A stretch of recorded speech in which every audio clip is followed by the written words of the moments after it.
ಪ್ರಿಯ ವಿದ್ಯಾರ್ಥಿಗಳೇ, 10ನೇ ತರಗತಿ ಸಮಾಜ ವಿಜ್ಞಾನ ಭೂಗೋಳಶಾಸ್ತ್ರ ವಿಭಾಗದ 2ನೇ ಅಧ್ಯಾಯವಾಗಿರತಕ್ಕಂತಹ ಭಾರತದ ಮೇಲ್ಮೈ ಲಕ್ಷಣಗಳು ಅನ್ನುವಂತಹ ಒಂದು ಅಧ್ಯಾಯಕ್ಕೆ ನಿಮ್ಮೆಲ್ಲರನ್ನ ಸ್ವಾಗತಿಸ್ತಾ, ಈ ದಿನ ನಾವು ಭಾರತದ ಭೂಸ್ವರೂಪಗಳು ಹೇಗಿದೆ, ಭಾರತದ ಮೇಲ್ಮೈ ಲಕ್ಷಣಗಳು ಮತ್ತು ಅವುಗಳ ಪ್ರಾಮುಖ್ಯತೆ ಏನು, ಹಾಗೆ ಈ ಮೇಲ್ಮೈ ಲಕ್ಷಣಗಳನ್ನು ಅಥವಾ ಭಾರತದ ಭೌಗೋಳಿಕ ಲಕ್ಷಣಗಳ ಪ್ರಾಮುಖ್ಯತೆ ಏನು, ಹೇಗಿದೆ ಅನ್ನುವಂಥ ಒಂದು ಅಂಶದ ಬಗ್ಗೆ ಚರ್ಚೆ ಮಾಡ್ತಾ ಹೋಗೋಣ.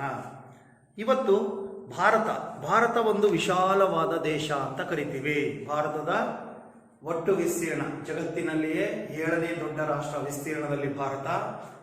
ಹಾಗೆ ಭಾರತದ ಒಟ್ಟು ವಿಸ್ತೀರ್ಣ ನಿಮಗೆಲ್ಲರಿಗೂ ಗೊತ್ತು, 32,87,263 ಚದರ ಕಿಲೋಮೀಟರ್. ಹೀಗಾಗಿ ಇಂತಹ ದೊಡ್ಡದಾದ ವಿಶಾಲವಾದ ಭಾರತ ದೇಶ ಮುಖ್ಯವಾಗಿ ವಿವಿಧ ಭೂಸ್ವರೂಪಗಳನ್ನು ಒಳಗೊಂಡಿದೆ. ಮುಖ್ಯವಾಗಿ ವೈವಿಧ್ಯಮಯವಾದ ಭೂಸ್ವರೂಪಗಳನ್ನು ಒಳಗೊಂಡಿರುವಂತಹ ದೇಶ ಅಂತೇಳಿ ಕರಿತೀವಿ. ಇವು ಪ್ರಮುಖವಾಗಿ ಪರ್ವತಗಳಾಗಿರ್ಬೋದು, ಪ್ರಸ್ಥಭೂಮಿಗಳಾಗಿರ್ಬೋದು, ಹಾಗೆ ಮೈದಾನ ಪ್ರದೇಶ ಆಗಿರ್ಬೋದು, ಹಾಗೆ ಕರಾವಳಿ ತೀರ ಪ್ರದೇಶಗಳನ್ನು ಭಾರತ ಹೊಂದಿದೆ ಅಲ್ವಾ. ಮುಖ್ಯವಾಗಿ ಪರ್ವತಗಳು, ಪ್ರಸ್ಥಭೂಮಿಗಳು, ಮೈದಾನಗಳು ಹಾಗೂ ಕರಾವಳಿ ತೀರ ಪ್ರದೇಶಗಳನ್ನು, ಕರಾವಳಿ ತೀರ ಪ್ರದೇಶ ಅಂದರೆ ಸಮುದ್ರ ತೀರ ಪ್ರದೇಶಗಳನ್ನು ಒಳಗೊಂಡಿದೆ. ಮುಖ್ಯವಾಗಿ ಇವೆಲ್ಲವುಗಳ ಮೇಲೆ ಯಾವುದು ಪ್ರಭಾವ ಬೀರ್ತಾ ಇದೆ ಅಂತಂದ್ರೆ, ಮುಖ್ಯವಾಗಿ ನಮ್ಮ ನದಿಗಳ ವ್ಯವಸ್ಥೆ, ಭಾರತದಲ್ಲಿರ್ತಕ್ಕಂತಹ ನದಿಗಳ ಜಾಲ ಹಾಗೂ ಪರ್ವತಗಳು, ಹಾಗೆ ವಾಯುಗುಣ, ಸ್ವಾಭಾವಿಕ ಸಸ್ಯವರ್ಗ, ಕೃಷಿ, ಸಾರಿಗೆ, ಸಂಪರ್ಕ, ಹಾಗೆ ಜನರ ಹಂಚಿಕೆ, ಅರ್ಥ ಆಗ್ತಿದೆಯಾ, ಇವೆಲ್ಲವೂ ಕೂಡ ಈ ಭಾರತದ ಮೇಲ್ಮೈ ಲಕ್ಷಣದ ಮೇಲೆ ಪ್ರಭಾವ ಬೀರುವ ಪ್ರಮುಖ ಅಂಶಗಳು ಅಂತೇಳಿ ಕರಿತೀವಿ. ಭಾರತದ ಮೇಲ್ಮೈ ಲಕ್ಷಣಗಳನ್ನು ನಾವು ಪ್ರಮುಖವಾಗಿ 4 ಭಾಗಗಳಾಗಿ ವಿಭಾಗ ಮಾಡಿದ್ದೀವಿ. ಆ 4 ಭಾಗಗಳು ಯಾವ್ದ್ಯಾವ್ದಪ್ಪ ಅಂತಂದ್ರೆ, ಮುಖ್ಯವಾಗಿ ಒಂದನೇದು ಉತ್ತರದ ಹಿಮಾಲಯ ಪರ್ವತ ಶ್ರೇಣಿಗಳು. ಉತ್ತರದ ಹಿಮಾಲಯ ಪರ್ವತಗಳು. ಎರಡನೇದಾಗಿ ಉತ್ತರದ ಮೈದಾನ ಪ್ರದೇಶ.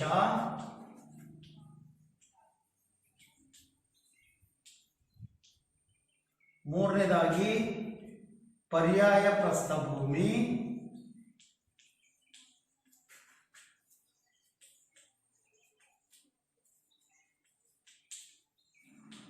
ನಾಲ್ಕನೇದಾಗಿ ಕರಾವಳಿ ಮೈದಾನಗಳು ಮತ್ತು ದ್ವೀಪಗಳು.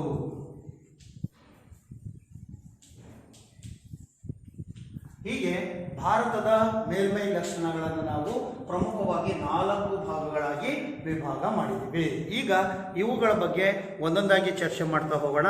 ಫಸ್ಟ್ ಒನ್, ಉತ್ತರದ ಪರ್ವತಗಳು ಅಥವಾ ಉತ್ತರದ ಹಿಮಾಲಯ ಪರ್ವತಗಳು ಹೇಗಿದೆ, ಹೇಗೆ ರಚನೆಯಾಗಿದೆ, ಇವುಗಳ ಲಕ್ಷಣಗಳೇನು ಅನ್ನುವಂಥ, ಪ್ರಾಮುಖ್ಯತೆ ಏನು ಅನ್ನುವಂಥದ್ರ ಬಗ್ಗೆ ನಾವು ನೋಡ್ತಾ ಹೋದ್ರೆ, ಮುಖ್ಯವಾಗಿ ಈ ಉತ್ತರದ ಹಿಮಾಲಯ ಪರ್ವತ ಶ್ರೇಣಿಗಳು ಅಂತ ಹೇಳಿ ಕರಿತೀವಿ. ಇವು ಇತ್ತೀಚಿನ ಮಡಕೆ ಪರ್ವತಗಳಿಗೆ ಸಂಬಂಧಿಸಿದಂಥ ಪರ್ವತಗಳು. ಇತ್ತೀಚೆಗೆ ಸೃಷ್ಟಿಯಾಗಿರುವ ಮಡಕೆ ಪರ್ವತಗಳ ಗುಂಪಿಗೆ ಸೇರಿದಂತಹ ಹಿಮಾಲಯ ಪರ್ವತ ಶ್ರೇಣಿಗಳು, ಈ ಶ್ರೇಣಿಗಳನ್ನು ಇದು ಒಳಗೊಂಡಿದೆ. ಮುಖ್ಯವಾಗಿ ಇವು ಭಾರತದ ಉತ್ತರ ಭಾಗ, ಭಾರತದ ಉತ್ತರದ ಗಡಿಗೆ ಹೊಂದಿಕೊಂಡಂತೆ ಹಬ್ಕೊಂಡಿದೆ. ಉತ್ತರದ ಗಡಿ ಅಂದ್ರೆ ಈ ಭಾಗ ನೋಡಿ, ಇದು ಈ ಭಾಗದಿಂದ ಇದಿಷ್ಟು, ಹಾಗೆ ಈ ಭಾಗದಿಂದ ಇದಿಷ್ಟು, ಇಲ್ಲೇವರೆಗೂ ಇದು ಹಬ್ಬಿದೆ. ಉತ್ತರದ ಹಿಮಾಲಯ ಪರ್ವತ ಶ್ರೇಣಿಗಳು ಇವು ಉತ್ತರದ ಗಡಿಗೆ ಹೊಂದಿಕೊಂಡಂತೆ ಹಬ್ಬಿರ್ತಕ್ಕಂತಹ ಅವಿಚ್ಛಿನ್ನ ಗ್ಯಾಪೇ ಇಲ್ಲ, ನಿರಂತರವಾಗಿರ್ತಕ್ಕಂತಹ ಪರ್ವತ ಸರಣಿಗಳಾಗಿದ್ದಾವೆ.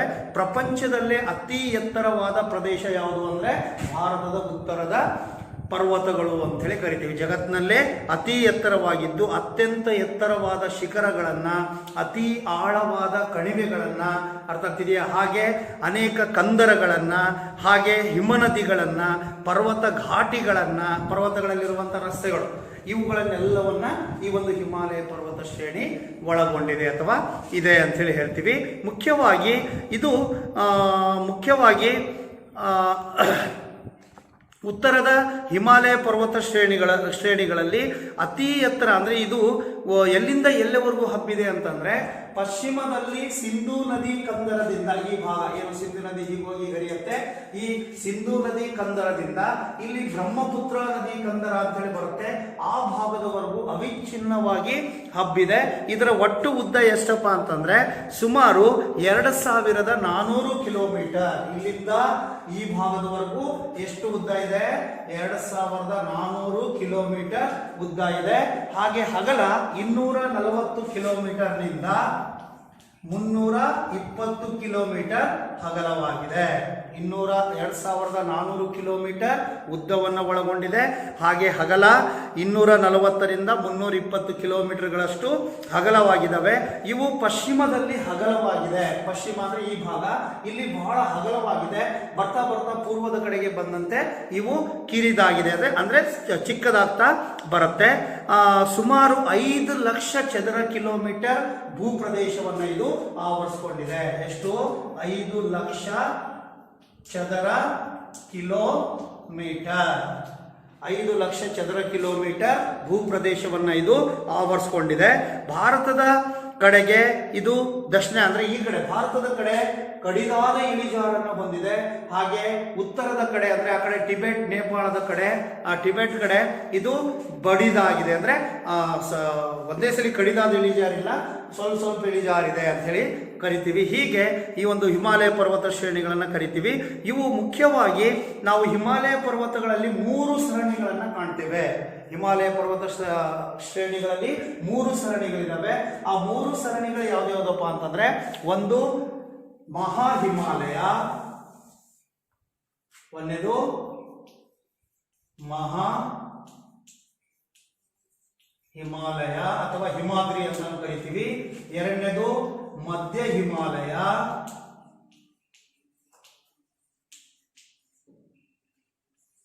ಮೂರನೇದು ಶಿವಾಲಿಕ್ ಬೆಟ್ಟಗಳು.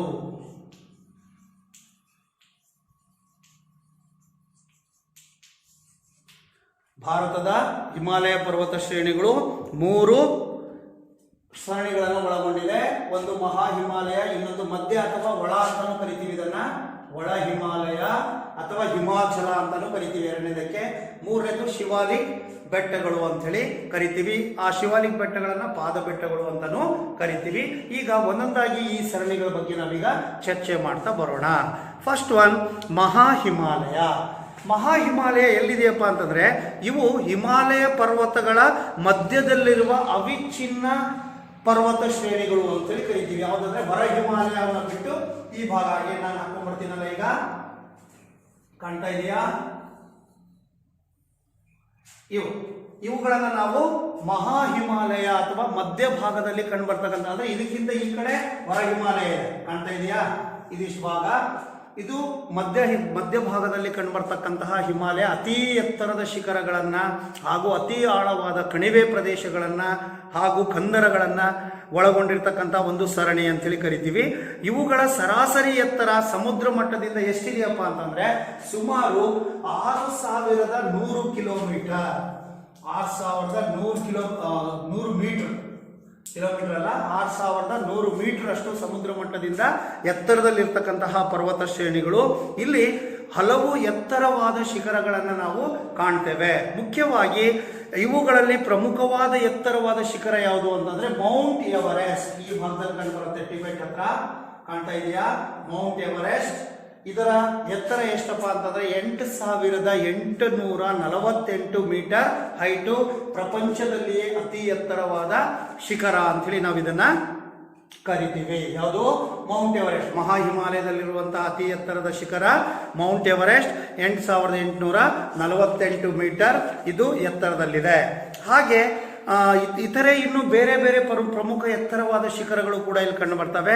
ಅವುಗಳಲ್ಲಿ ಪ್ರಮುಖವಾದವುಗಳು ಯಾವ್ದಾವ್ದಪ್ಪ ಅಂತಂದ್ರೆ, ಒಂದು ಕಾಂಚನಜಂಗ, ಇದು 8586 ಮೀಟರ್ ಹೈಟ್ ಅಲ್ಲಿದೆ. ಆ ನಂತರದಲ್ಲಿ ಮಾಕಲು, ಇದು 8481 ಮೀಟರ್ ಎತ್ತರ ಇದೆ. ಧವಳಗಿರಿ, ಇದು 8172 ಮೀಟರ್ ಎತ್ತರದಲ್ಲಿದೆ. ಹಾಗೆ ಮಾನಸ್ಲು 8156 ಮೀಟರ್ ಎತ್ತರದಲ್ಲಿದೆ. ನಂದಾದೇವಿ, ಇವೆಲ್ಲವೂ ಕೂಡ ಇಲ್ಲಿರ್ತಕ್ಕಂಥ ಪ್ರಮುಖ ಎತ್ತರದ ಶಿಖರಗಳು. ಕಾಂಚನಜಂಗ, ಧವಳಗಿರಿ, ಆಮೇಲೆ ಮಾಕಲು, ಆಮೇಲೆ ಮಾನಸ್ಲು ಮತ್ತು ನಂದಾದೇವಿ ಅಂತಕ್ಕಂತಹ ಅತಿ ಎತ್ತರದ ಶಿಖರಗಳು ಈ ಮಹಾ ಹಿಮಾಲಯದಲ್ಲಿ ಕಂಡು ಬರ್ತವೆ. ಹಿಮಾದ್ರಿ ಸರಣಿಗಳಿಂದ ಉತ್ತರಕ್ಕೆ ಕಂಡು ಬರ್ತಕ್ಕಂಥದ್ರೆ, ಈ ಒಂದು ಇದರಿಂದ ಉತ್ತರಕ್ಕೆ ಕಾರಾಕೋರಂ ಪರ್ವತ ಶ್ರೇಣಿ ಅಂತೇಳಿ ಕಂಡು ಬರುತ್ತೆ. ಹೊರ ಹಿಮಾಲಯ ಅಂತೇಳಿ ನಾವೇನು ಕರಿತೀವಿ. ಅಲ್ಲಿ K2 ಅಥವಾ ಮೌಂಟ್ ಗಾಡ್ವಿನ್ ಆಸ್ಟಿನ್ ಅಂತೇಳಿ ಕರಿತೀವಿ. K2 ಅಥವಾ ಮೌಂಟ್ ಗಾಡ್ವಿನ್ ಆಸ್ಟಿನ್, ಇದು ಕಾರಾಕೋರಂ ಪರ್ವತ ಶ್ರೇಣಿಯಲ್ಲಿ ಕಂಡು ಬರುತ್ತೆ. ನೋಡಿ ಮಕ್ಕಳು, ಈ ಭಾಗದಲ್ಲಿ ಕಂಡು ಬರುತ್ತೆ. ಈ ಭಾಗದಲ್ಲಿ ಕಾರಾಕೋರಂ ಪರ್ವತ ಶ್ರೇಣಿ ಇದು ಭಾರತದ ಅತಿ ಎತ್ತರದ ಶಿಖರವಾಗಿದೆ. ಪ್ರಪಂಚದ ಅತಿ ಎತ್ತರದ ಶಿಖರ ಮೌಂಟ್ ಎವರೆಸ್ಟ್, ಹಾಗೆ ಭಾರತದ ಅತಿ ಎತ್ತರದ ಶಿಖರ K2 ಅಥವಾ ಮೌಂಟ್ ಗಾಡ್ವಿನ್ ಆಸ್ಟಿನ್ ಎಲ್ಲಿದೆ? ಕಾರಾಕೋರಂ ಪರ್ವತ ಶ್ರೇಣಿಯಲ್ಲಿ ಇದು ಕಂಡು ಬರುತ್ತೆ. ಇಷ್ಟು ಮಹಾ ಹಿಮಾಲಯ ಅಂತೇಳಿ ಕರಿತೀವಿ. ನೆಕ್ಸ್ಟ್ ಎರಡನೇದು ಒಳ ಹಿಮಾಲಯ. ಈ ಒಳ ಹಿಮಾಲಯ ಅಂದ್ರೆ ಮಹಾ ಹಿಮಾಲಯದ ಕೆಳಗಡೆ ಇರ್ತಕ್ಕಂತಹ ಭಾಗವನ್ನೇ ನಾವೇನಂತ ಕರಿತೀವಿ? ಒಳ ಹಿಮಾಲಯ ಅಥವಾ ಇದನ್ನ ಹಿಮಾಚಲ್ ಅಂತಾನು ಕರಿತೀವಿ. ಏನಂತ ಕರಿತೀವಿ? ಹಿಮಾಚಲ ಅಂತಾನು ಕರಿತೀವಿ. ನೆಕ್ಸ್ಟ್ ಇದ್ರ ಸ್ಟೆಪ್ ಕಾಣ್ತಾ ಇದೆಯಾ? ಮಹಾ ಹಿಮಾಲಯದ ನೆಕ್ಸ್ಟ್ ಸ್ಟೆಪ್ ಯಾವುದು? ಹಿಮಾಚಲ್ ಅಥವಾ ಒಳ ಹಿಮಾಲಯ ಅಂತ ಹೇಳಿ ಕರಿತೀವಿ. ಸುಮಾರು 60ರಿಂದ 80 ಕಿಲೋಮೀಟರ್ ಅಗಲವಾಗಿದೆ ಮತ್ತು 1500 ಕಿಲೋಮೀಟರ್ನಿಂದ 4500 ಕಿಲೋಮೀಟರ್ ಸಮುದ್ರ ಮಟ್ಟದಿಂದ ಎತ್ತರವಿದೆ. ಮೀಟರ್ ಎತ್ತರ, ಅಗಲ 60ರಿಂದ 80 ಕಿಲೋಮೀಟರ್ ಇದರ ಅಗಲ ಇದೆ. ಯಾವುದು? ಒಳ ಹಿಮಾಲಯ ಅಥವಾ ಹಿಮಾಚಲ ಅಂತೇಳಿ ಕರಿತೀವಿ. ಈ ಹಿಮಾಚಲದ ಪೂರ್ವದ ಕಡೆಗೆ ಅರಣ್ಯ ಪ್ರದೇಶಗಳು ಕಂಡು ಬರ್ತಾವೆ. ಕಾಡು, ಅದು ಸೂಚಿ ಪರ್ಣ ಕಾಡುಗಳು ಅಂತೇಳಿ ಕರಿತೀವಿ. ಸೂಜಿ ಆಕಾರದ ಎಲೆಗಳನ್ನು ಒಳಗೊಂಡ ಅರಣ್ಯಗಳು ಪೂರ್ವ ಭಾಗದ ಕಡೆಗೆ ಬರ್ತಾ ಈ ಒಂದು ಒಳ ಹಿಮಾಲಯದಲ್ಲಿ ಕಂಡು ಬರುತ್ತೆ. ಇಲ್ಲಿ ಅನೇಕ ಸಮಾನಾಂತರ ಶ್ರೇಣಿಗಳನ್ನ ನಾವು ಗಮನಿಸ್ತೀವಿ. ಅವುಗಳಲ್ಲಿ ಉದಾಹರಣೆಗೆ ಯಾವ್ದಾವ್ದಪ್ಪ ಅಂತಂದ್ರೆ ಪಿರ್ ಪಂಜಾಲ್, ದೌಲಧರ್, ಆಮೇಲೆ ನಾಗತಿಬಾ, ಮಸ್ಸೂರಿ, ಆಮೇಲೆ ಮಹಾಭಾರತ್, ಆಮೇಲೆ ಡಾರ್ಜಿಲಿಂಗ್ ಅನ್ನುವಂತಹ ಅನೇಕ ಸಮಾನಾಂತರ ಸರಣಿಗಳು ಈ ಒಂದು ಭಾಗದಲ್ಲಿ ಕಂಡು ಬರ್ತವೆ. ಜೊತೆಗೆ ಇಲ್ಲಿ ಅನೇಕ ಆಕರ್ಷಕ ಕಣಿವೆಗಳಿದಾವೆ. ಆಕರ್ಷಕ ಸುಂದರವಾಗಿರ್ತಕ್ಕಂಥ ಕಣಿವೆಗಳು. ಅದಕ್ಕೊಳ್ಳೆ ಉದಾಹರಣೆ ಅಂತಂದ್ರೆ ಕಾಂಗ್ರಾ ಕಣಿವೆ, ಆಮೇಲೆ ಕುಲು ಕಣಿವೆ, ಹಾಗೆ ಕಾಶ್ಮೀರ ಕಣಿವೆ ಇಲ್ಲಿ ಕಂಡುಬರ್ತಕ್ಕಂಥ ಪ್ರಮುಖ ಕಣಿವೆಗಳು ಅಂತೇಳಿ ಕರಿತೀವಿ. ಬಹಳಷ್ಟು ಸುಂದರವಾಗಿದೆ. ಕಾಶ್ಮೀರ ಕಣಿವೆ, ಕಾಂಗ್ರಾ ಕಣಿವೆ, ಕುಲು ಕಣಿವೆಗಳು ಅಂತ ಹೇಳಿ ಕರಿತೀವಿ. ಬಹಳಷ್ಟು ಆಕರ್ಷಕವಾಗಿದ್ದಾವೆ. ಅನೇಕ ಆಕರ್ಷಕ ಗಿರಿಧಾಮಗಳನ್ನು ಕೂಡ ಈ ಒಂದು ಒಳ ಹಿಮಾಲಯ ಅಥವಾ ಹಿಮಾಚಲದಲ್ಲಿ ನಾವು ಗಮನಿಸ್ತೀವಿ. ಪ್ರಮುಖವಾದ ಆಕರ್ಷಕ ಗಿರಿಧಾಮಗಳು ಯಾವ್ದು ಅಂತಂದ್ರೆ ಉದಾಹರಣೆಗೆ ಶಿಮ್ಲಾ ಕೇಳಿದರೆ ಹೆಸರು, ಡಾರ್ಜಿಲಿಂಗ್, ರಾಣಿಖೇತ್, ಮಸ್ಸೂರಿ, ನೈನಿತಾಲ್ ಇವೆಲ್ಲವೂ ಈ ಭಾಗದಲ್ಲಿ ಕಂಡುಬರ್ತಕ್ಕಂಥ ಸುಂದರ ಗಿರಿಧಾಮಗಳು ಅಂತೇಳಿ ಕರಿತೀವಿ. ಇವೆಲ್ಲವೂ ಒಳ ಹಿಮಾಲಯ ಅಥವಾ ಹಿಮಾಚಲ ಅನ್ನುವಂತಹ ಪ್ರದೇಶದಲ್ಲಿ ಕಂಡು ಬರ್ತವೆ. ಇನ್ನು ಮೂರನೇದಾಗಿ ಶಿವಾಲಿಕ್ ಬೆಟ್ಟಗಳು ಅಂತೇಳಿ ಕರಿತೀವಿ. ಇವುಗಳನ್ನ ಹಿಮಾಲಯದ ಪಾದ ಬೆಟ್ಟಗಳು ಅಂತಾನೂ ಕರೀತಾರೆ. ಯಾವುದು? ಶಿವಾಲಿಕ್ ಬೆಟ್ಟಗಳು.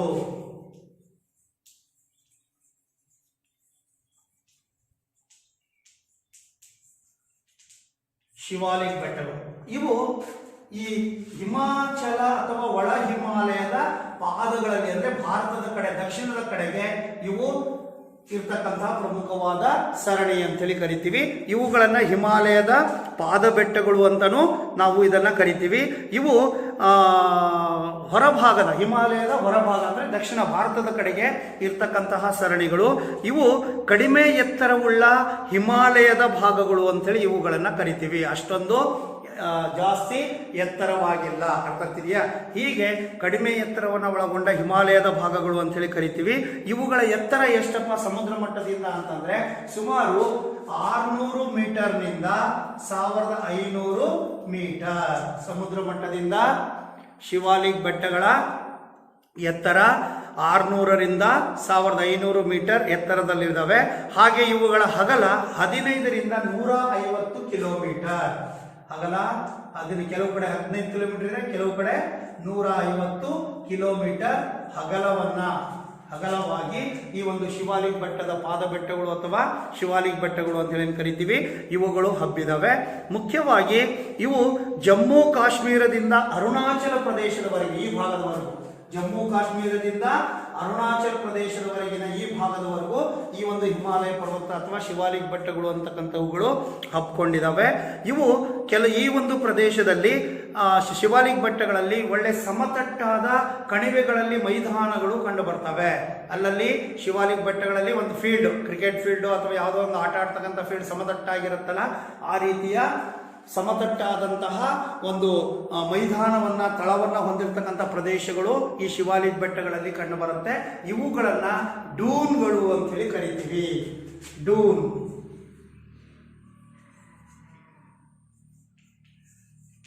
ಶಿವಾಲಿಕ್ ಬೆಟ್ಟಗಳಲ್ಲಿ ಅಲ್ಲಲ್ಲಿ ಸಮತಟ್ಟಾದ ತಳವನ್ನು ಹೊಂದಿರತಕ್ಕಂಥ ಪ್ರದೇಶಗಳು ಕಂಡು ಬರ್ತವೆ, ಮೈದಾನಗಳು ಕಂಡು ಬರ್ತವೆ.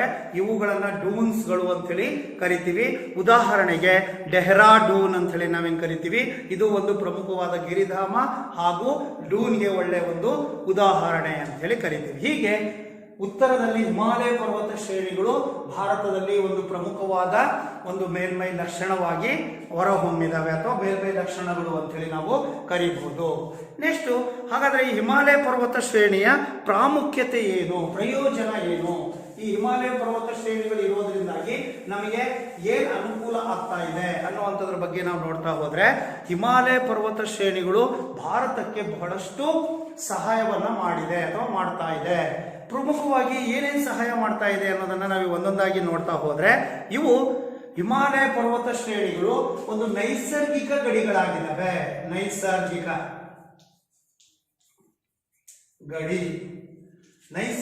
ಗಡಿಗಳಾಗಿದ್ದಾವೆ ಅಂದ್ರೆ ಯಾರೂ ಕೂಡ ಈ ಒಂದು ಹಿಮಾಲಯ ಪರ್ವತ ಶ್ರೇಣಿಯನ್ನ ದಾಟ್ಕೊಂಡು ಭಾರತದ ಮೇಲೆ ದಾಳಿ ಮಾಡಕ್ಕೆ ಇಲ್ಲೇವರೆಗೂ ಸಾಧ್ಯ ಆಗಿಲ್ಲ.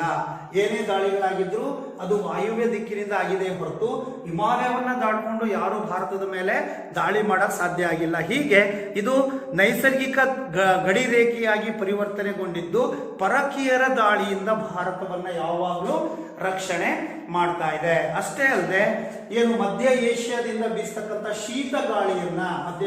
ಬೀಸುವಂತಹ ಶೀತ ಗಾಳಿಯನ್ನ ತಡೆದು ಭಾರತವನ್ನ ಬೆಚ್ಚಗೆ ಇಟ್ಟಿದೆ. ಭಾರತ ಯಾವಾಗಲೂ ಬಿಸಿಯಾಗಿರೋ ಹಾಗೆ ನೋಡ್ಕೊಳ್ತಾ ಇದೆ. ಇದು ಹಿಮಾಲಯದ ಮೊದಲನೇ ಪ್ರಾಮುಖ್ಯತೆ ಅಥವಾ ಪ್ರಮುಖವಾದ ಸಹಾಯವನ್ನ ಮಾಡ್ತಾ ಇದೆ. ಹೀಗೆ ಶೀತ ಗಾಳಿಯನ್ನ ತಡೆದು ನೈಸರ್ಗಿಕ ಗಡಿ ಹೇಗೆ ಪರಕೀಯರ ದಾಳಿಯಿಂದ ಭಾರತವನ್ನ ರಕ್ಷಣೆ ಮಾಡ್ತಾ ಇದೆ. ಇನ್ನು ಎರಡನೇದಾಗಿ ಮಳೆಯ ಮಾರುತಗಳನ್ನ ತಡೆದು ಭಾರತಕ್ಕೆ ಮಳೆಯನ್ನ ತರುವ ಮಾರುತಗಳು ಯಾವುದು? ನೈಋತ್ಯ ಮಾನ್ಸೂನ್ ಮಾರುತಗಳು. ಈ ಭಾಗದಿಂದ ಹೀಗೆ ಬೀಸುತ್ತೆ, ಕಾಣ್ತಾ ಇದೆಯಾ? ನೈಋತ್ಯ ಮಾನ್ಸೂನ್ ಮಾರುತಗಳು ಬೀಸ್ತವೆ. ಈ ನೈಋತ್ಯ ಮಾನ್ಸೂನ್ ಮಾರುತಗಳನ್ನ ತಡೆಯುತ್ತೆ ಯಾವುದು? ಹಿಮಾಲಯ ಪರ್ವತ ಶ್ರೇಣಿಗಳು. ಹೀಗೆ ನೈಋತ್ಯ ಮಾನ್ಸೂನ್ ಮಾರುತಗಳನ್ನ ತಡೆದು ಭಾರತಕ್ಕೆ ಹೆಚ್ಚು ಮಳೆ ಬೀಳೋ ಹಾಗೆ ಮಾಡುತ್ತೆ. ಅರ್ಥ ಆಗ್ತಿದೆಯಾ? ಭಾರತಕ್ಕೆ ಹೆಚ್ಚು ಮಳೆ ಬೀಳೋ ಹಾಗೆ ಮಾಡುವಂತ ಪ್ರಯತ್ನವನ್ನು ಕೂಡ ಇದು ಹಿಮಾಲಯ ಪರ್ವತ ಶ್ರೇಣಿ ಮಾಡ್ತಾ ಇದೆ. ಇನ್ನ ಮೂರನೇದಾಗಿ ಏನ್ ಹೇಳ್ಬೋದು? ಅಪಾರವಾದ ಖನಿಜ ಸಂಪನ್ಮೂಲಗಳನ್ನ ಒಳಗೊಂಡಿದೆ. ಖನಿಜ ಏನು ಖನಿಜಗಳು ಅಂತಂದ್ರೆ ಕಬ್ಬಿಣದ ಅದಿರು, ಮ್ಯಾಂಗನೀಸ್, ಅರ್ಥ ಆಗ್ತಿದೆಯಾ? ಬಾಕ್ಸೈಟ್, ಇಂತಹ ಅನೇಕ ಕಬ್ಬಿಣದ ಖನಿಜಗಳ ಉಗ್ರಾಣಗಳು ಈ ಒಂದು ಹಿಮಾಲಯ ಪರ್ವತ ಶ್ರೇಣಿಯಲ್ಲಿ ನಮಗೆ ಸಿಗತ್ತೆ. ಹೀಗಾಗಿ ಅಪಾರವಾದ ಖನಿಜ ಸಂಪನ್ಮೂಲವನ್ನು ನಾವು ಈ ಒಂದು ಹಿಮಾಲಯ ಪರ್ವತ ಶ್ರೇಣಿಗಳಿಂದ ಪಡ್ಕೋಬಹುದಾಗಿದೆ. ಅದ್ರ ಜೊತೆಗೆ ಇವುಗಳು ಇಳಿಜಾರುಗಳಲ್ಲಿ, ಏನು ಹಿಮಾಲಯ ಪರ್ವತ ಶ್ರೇಣಿಗಳ ಇಳಿಜಾರುಗಳಲ್ಲಿ ಕಾಡು ಅರಣ್ಯ ಪ್ರದೇಶ ಹೆಚ್ಚಾಗಿದೆ. ಅರ್ಥ ಆಗ್ತಿದೆಯಾ? ಅರಣ್ಯ ಪ್ರದೇಶ ಹೆಚ್ಚಾಗಿರೋದ್ರಿಂದಾಗಿ ಒಳ್ಳೆಯ ವನಸ್ಪತಿಗಳು, ಮರಗಳು, ಹಾಗೆ ಕಾಡು ಪ್ರಾಣಿಗಳು, ವೈವಿಧ್ಯಮಯ ಗಿಡಮೂಲಿಕೆ ಸಸ್ಯಗಳು ಇವೆಲ್ಲವೂ ಸಿಗಲಿಕ್ಕೆ ಕಾರಣ ಆಗ್ತಾ ಇದೆ. ಅದರ ಜೊತೆಗೆ ನೆಡುತೋಪು ಬೇಸಾಯ ಅಂದ್ರೆ ತೋಟಗಾರಿಕಾ ಬೇಸಾಯವನ್ನು ಮಾಡಲಿಕ್ಕೆ ಹೆಚ್ಚು ಅನುಕೂಲವಾಗಿದೆ ಹಿಮಾಲಯ ಪರ್ವತ ಶ್ರೇಣಿಗಳ ಇಳಿಜಾರುಗಳು. ಉದಾಹರಣೆಗೆ ಅಸ್ಸಾಮಿನ ಕಾಫಿ ತೋಟಗಳು ಅಂತೇಳಿ ನಾವೇನು ಕರಿತೀವಿ, ಚಹದ ತೋಟಗಳು, ಅಸ್ಸಾಂನ ಚಹದ ತೋಟಗಳು ಇವುಗಳಿಗೆ ಒಂದು ಒಳ್ಳೆಯ ಉದಾಹರಣೆಯಾಗಿ ಕೊಡಬಹುದು. ಹೀಗೆ ನೆಡುತೋಪು ಅಥವಾ ತೋಟಗಾರಿಕಾ ಬೇಸಾಯ ಮಾಡಲಿಕ್ಕೂ ನಮಗೆ ಹಿಮಾಲಯ ಪರ್ವತ ಶ್ರೇಣಿಗಳು ಸಹಾಯಕವಾಗಿದ್ದಾವೆ. ನೆಕ್ಸ್ಟ್ ಮತ್ತೇನು ಹೇಳ್ಬೋದಪ್ಪ ಅಂತಂದ್ರೆ, ಇವು ಅನೇಕ ನದಿಗಳ ಉಗಮ ಸ್ಥಾನ. ಭಾರತದಲ್ಲಿ ವರ್ಷಪೂರ್ತಿ ತುಂಬಿ ಹರಿತಕ್ಕಂತಹ ನದಿಗಳಿಗೆ ಉಗಮ ಸ್ಥಾನ ಯಾವುದು ಅಂತಂದ್ರೆ ಹಿಮಾಲಯ ಪರ್ವತ ಶ್ರೇಣಿಗಳು ಅಂತ ಹೇಳಿ ಕರಿತೀವಿ. ಇಲ್ಲಿ ಅನೇಕ ನದಿಗಳು ಹುಟ್ಕೊಳ್ತವೆ. ಉದಾಹರಣೆಗೆ ಸಿಂಧು, ಗಂಗಾ, ಬ್ರಹ್ಮಪುತ್ರ, ಯಮುನಾ ಮುಂತಾದ ಕೋಸಿ, ಅರ್ಥಾಗ್ತಿದೆಯಾ, ಇವೆಲ್ಲ ನದಿಗಳು ಹುಟ್ಟತಕ್ಕಂಥದ್ದು ಎಲ್ಲಿ? ಹಿಮಾಲಯ ಪರ್ವತ ಶ್ರೇಣಿಗಳಲ್ಲಿ. ಹೀಗೆ ವರ್ಷಪೂರ್ತಿ ಇವು ಯಾವಾಗಲೂ ವರ್ಷಪೂರ್ತಿ ತುಂಬಿ ಹರಿತವೆ. ಯಾವುದು? ಹಿಮಾಲಯದಲ್ಲಿ ಹುಟ್ಟತಕ್ಕಂತಹ ನದಿಗಳು. ಯಾಕೆ? ಮಳೆಗಾಲದಲ್ಲಿ ಮಳೆಯ ನೀರಿನಿಂದಲೂ ಮತ್ತು ಬೇಸಿಗೆಗಾಲದಲ್ಲಿ ಹಿಮ ಕರಗುವುದರಿಂದ ಬರ್ತಕ್ಕಂತಹ ನೀರಿನಿಂದ ವರ್ಷಪೂರ್ತಿ ತುಂಬಿ ಹರಿತಕ್ಕಂತಹ ನದಿ ಜೀವ ನದಿಗಳು ಅಂತೇಳಿ ನಾವೇನು ಕರಿತೀವಿ. ಅಂತಹ ಜೀವ ನದಿಗಳ ಉಗಮ ಸ್ಥಾನ ಯಾವುದು ಅಂತಂದ್ರೆ ಹಿಮಾಲಯ ಪರ್ವತ ಶ್ರೇಣಿಗಳು. ಹಾಗೆ ಇಲ್ಲಿ ಹುಟ್ಟತಕ್ಕಂತಹ ನದಿಗಳು ಅನೇಕ ಕಣಿವೆ, ಕಂದರ, ಜಲಪಾತಗಳಿಂದ ರಭಸವಾಗಿ ಹರಿಯುವಂತಹ ನದಿಗಳು ಆಗಿರೋದ್ರಿಂದಾಗಿ ಇಲ್ಲಿ ಜಲವಿದ್ಯುತ್ ಶಕ್ತಿ ಉತ್ಪಾದನೆ ಮಾಡಲಿಕ್ಕೆ ಹೆಚ್ಚು ಅನುಕೂಲ ಇದೆ. ಜಲವಿದ್ಯುತ್ ಅಂದ್ರೆ ನೀರಿನಿಂದ ವಿದ್ಯುತ್ತನ್ನು ತಯಾರು ಮಾಡ್ತಕ್ಕಂಥದ್ದಕ್ಕೆ ಹೆಚ್ಚು ಉಪಯೋಗಕಾರಿಯಾಗಿರ್ತಕ್ಕಂಥದ್ದು ಯಾವುದು ಅಂತಂದ್ರೆ ಹಿಮಾಲಯ ಪರ್ವತ ಶ್ರೇಣಿಗಳು ಅಂತೇಳಿ ಕರಿತೀವಿ. ಹಾಗೆ ಮತ್ತೇನು ಹೇಳ್ಬೋದು, ಇಲ್ಲಿ ಅನೇಕ ಅರಣ್ಯ ಪ್ರದೇಶಗಳು ಅಥವಾ ಗಿಡಮೂಲಿಕೆಗಳು ಸಿಗೋದ್ರಿಂದಾಗಿ ಇಲ್ಲಿ ಪ್ರಾಣಿ ಸಂಕುಲಕ್ಕೆ ಹೆಚ್ಚು ಅನುಕೂಲವಾಗಿದೆ. ಅನೇಕ ಪ್ರಾಣಿಗಳ ವಾಸಸ್ಥಾನವಾಗಿದೆ ಹಿಮಾಲಯ ಪರ್ವತ ಶ್ರೇಣಿ. ಹಿಮಕರಡಿಯಂತೆ ಬೇರೆ ಬೇರೆ ರೀತಿಯ ವೈವಿಧ್ಯಮಯ ಜೀವಿಗಳು ಇಲ್ಲಿ ವಾಸವಾಗಲಿಕ್ಕೆ ಕಾರಣವಾಗಿದೆ. ಹಾಗೆ ನಾವು ಅನೇಕ ಆಯುರ್ವೇದಿಕ್ ಗಿಡಮೂಲಿಕೆಗಳು ಅಂತೇಳಿ ನಾವೇನು ಕರಿತೀವಿ, ಅಂತಹ ಆಯುರ್ವೇದಿಕ ಗಿಡಮೂಲಿಕೆಗಳು ಕೂಡ ಹೆಚ್ಚಾಗಿ ಇಲ್ಲಿ ಸಿಗಲಿಕ್ಕೆ ನಮಗೆ ಕಾರಣವಾಗಿದೆ. ಹೀಗೆ ಹಿಮಾಲಯ ಪರ್ವತ ಶ್ರೇಣಿಗಳು ಇರೋದ್ರಿಂದಾಗಿ ಭಾರತಕ್ಕೆ ಅತಿ ಹೆಚ್ಚು ಅನುಕೂಲಗಳಾಗ್ತಾ ಇರೋದನ್ನು ನಾವಿಲ್ಲಿ ಗಮನಿಸ್ತೀವಿ. ಇದೇ ಹಿಮಾಲಯ ಪರ್ವತ ಶ್ರೇಣಿ ಇಲ್ಲದೆ ಇದ್ದಿದ್ರೆ ಭಾರತ ಪರಕೀಯರ ಗಾಳಿಗೆ ಒಳಗಾಗಬಹುದಿತ್ತು, ಮಳೆ ಬರದಂಗಿರ್ಬಹುದಿತ್ತು, ಶೀತ ಗಾಳಿಯಿಂದ ಭಾರತದಲ್ಲಿ ಅತಿ ಹೆಚ್ಚು ಚಳಿ ವಾತಾವರಣ ಸೃಷ್ಟಿಯಾಗ್ತಾ ಇತ್ತು. ನದಿಗಳಿಲ್ಲದೆ ಇದ್ರೆ, ಉಗಮ ಸ್ಥಾನ ಇಲ್ಲದೆ ಇದ್ರೆ ವ್ಯವಸಾಯ ಅದಕ್ಕಿದಕ್ಕೆ ಅಂತೇಳಿ ಹೆಲ್ಪೇ ಆಗ್ತಿರ್ಲಿಲ್ಲ. ಹೀಗೆ ಅನೇಕ ಜಲವಿದ್ಯುತ್ ಶಕ್ತಿ ಉತ್ಪಾದನೆಗೆ ಹೆಚ್ಚು ಅನುಕೂಲವಾಗಿದೆ. ಅಪಾರವಾದ ಖನಿಜ ಸಂಪನ್ಮೂಲಗಳ ಆಗರ ಆಗಿದೆ. ಇವೆಲ್ಲ ಕಾರಣಗಳಿಂದಾಗಿ ಹಿಮಾಲಯ ಪರ್ವತ ಶ್ರೇಣಿಗಳು ನಮಗೆ ಹೆಚ್ಚು ಅನುಕೂಲವಾಗಿದೆ ಅಂತೇಳಿ ಹೇಳ್ಬೋದು. ಇಷ್ಟು ಹಿಮಾಲಯ ಪರ್ವತ ಶ್ರೇಣಿಗಳು. ಇಷ್ಟಲ್ಲೇನಾದ್ರು ಡೌಟ್ಸ್ ಇದ್ರೆ ಕೇಳಬಹುದು. ಮುಂದಿನ ತರಗತಿಯಲ್ಲಿ ಉತ್ತರದ ಮೈದಾನಗಳು ಹಾಗೂ ಪರ್ಯಾಯ ಪ್ರಸ್ಥಭೂಮಿ ಹಾಗೂ ಕರಾವಳಿ ತೀರ ಪ್ರದೇಶಗಳು ಮತ್ತು ದ್ವೀಪಗಳು ಅನ್ನುವಂಥ ಇನ್ನು 3 ಮೇಲ್ಮೈ ಲಕ್ಷಣಗಳ ಬಗ್ಗೆ ಚರ್ಚೆ ಮಾಡೋಣಂತೆ. ಈಗ ಇಷ್ಟು ಪಾಠಕ್ಕೆ ಸಂಬಂಧಿಸಿದಂತೆ ಒಂದು ಗೃಹ ಪಾಠವನ್ನು ಕೊಡ್ತೀನಿ. 1-2-3 ಪ್ರಶ್ನೆಗಳನ್ನು ಕೊಡ್ತೀನಿ, ಬರ್ಕೊಳ್ಳಿ.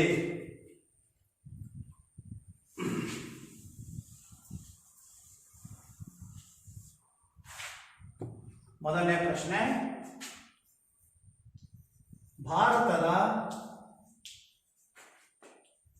ಮೇಲ್ಮೈ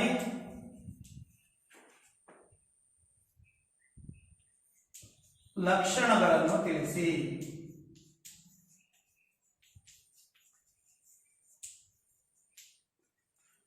ಮೇಲ್ಮೈ ಲಕ್ಷಣಗಳನ್ನು ತಿಳಿಸಿ. ಎರಡನೇದು, ಮಹಾ ಹಿಮಾಲಯದಲ್ಲಿ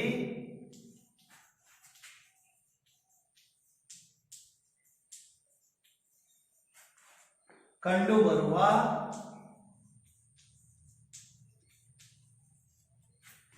ಎತ್ತರದ ಪರ್ವತಗಳನ್ನು ಹೆಸರಿಸಿ.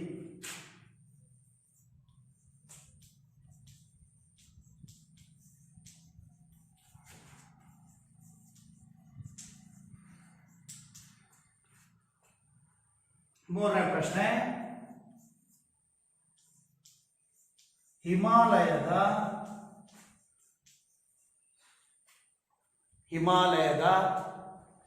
ಪ್ರಾಮುಖ್ಯತೆಯನ್ನು ವಿವರಿಸಿ.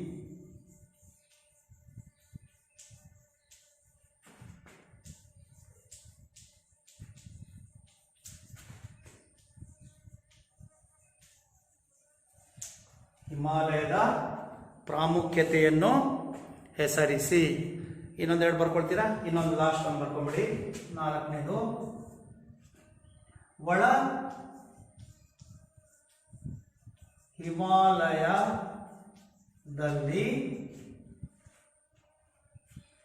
ಕಂಡುಬರುವ ಪ್ರಮುಖ ಗಿರಿಧಾಮಗಳನ್ನು ಹೆಸರಿಸಿ.